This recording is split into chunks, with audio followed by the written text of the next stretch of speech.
हमारे साथ बीजेपी की तरफ से जुड़ चुके हैं। बहुत स्वागत है आपका कार्यक्रम में। रत्नाकर सिंह हमारे साथ कांग्रेस प्रवक्ता के तौर पर जुड़े हैं। आपका भी रत्नाकर जी बहुत स्वागत है। सबसे पहला सवाल आई सिंह आपसे ही पूछना चाहेंगे, हम समझना चाहेंगे।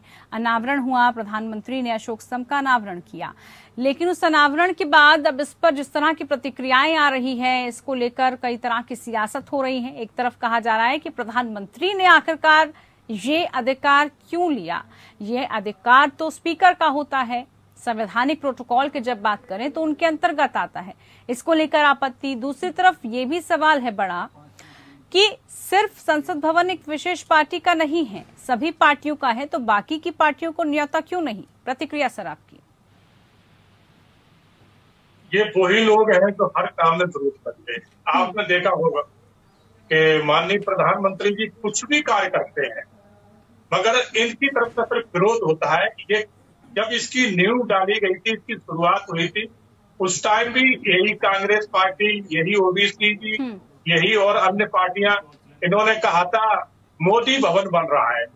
आज जब वो बनने की कगार पे है, तो आज जो है ना, उन्हें जब कोई मुद्दा नहीं मिला तो इसी पे कि इसका उद्घाटन कर दिया। एक कह रहे हमें बुलाया क्यों नहीं। अरे अभी बन के तैयार नहीं है, अभी सिर्फ जो है ना उस पे जो राष्ट्रीय चिन्ह है वो लगाया गया, उसका अनावरण किया है। अभी भवन जो है ना, भवन का निर्माण नहीं हुआ, उसका ओपनिंग नहीं हुई है। तो थोड़ा तसल्ली तो करें ये लोग। मगर समस्या ये नहीं है, इनकी समस्या ये है कि देश में कोई अच्छा काम इन्होंने तो अभी तक किया नहीं है।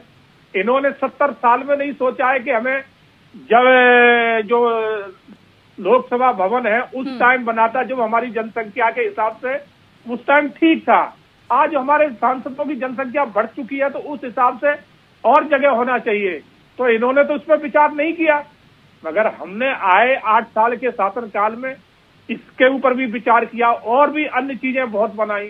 तो समस्या इनकी ये है कि ये सरकार विकास कार्य कर क्यों रही है, क्योंकि जब सरकार कुछ कर रही है तो जनता देख रही है और जनता इनको उस बात का तवज्जो दे रही है, और हमें तो इसका कुछ मिल ही नहीं रहा है, तो चलो विरोध ही कर लेते हैं।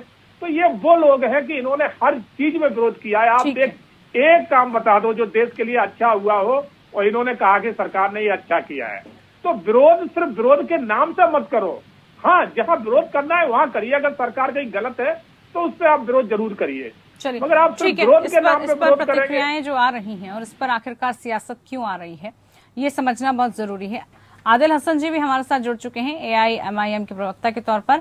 आदिल हसन जी, स्वागत कार्यक्रम में आपका। आखिरकार क्यों आपत्ति दर्ज की जा रही है? एक अच्छे काम की शुरुआत यहाँ